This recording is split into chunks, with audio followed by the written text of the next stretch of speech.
我哋對抑鬱嘅刻板印象仍然停留喺瞓低喊、情緒崩潰、唔同人交流嘅表面，但實際上，無數抑鬱症患者在病發前嘅狀態係高度社會化㗎。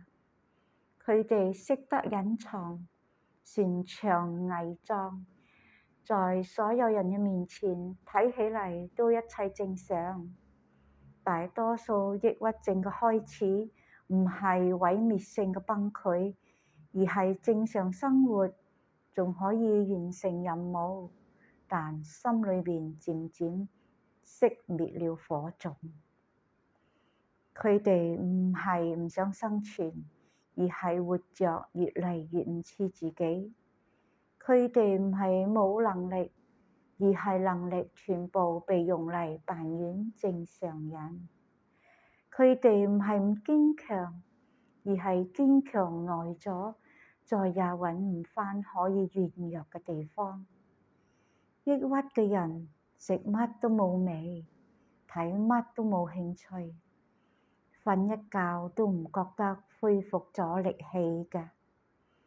睇起嚟冇乜嘢，生活仲係繼續，但好似乜都變得冇意義咗。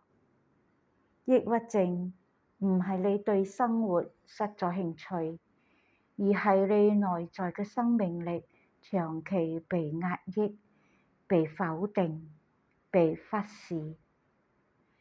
佢係一場可以致命嘅心理病，一種系統性嘅心理浩劫。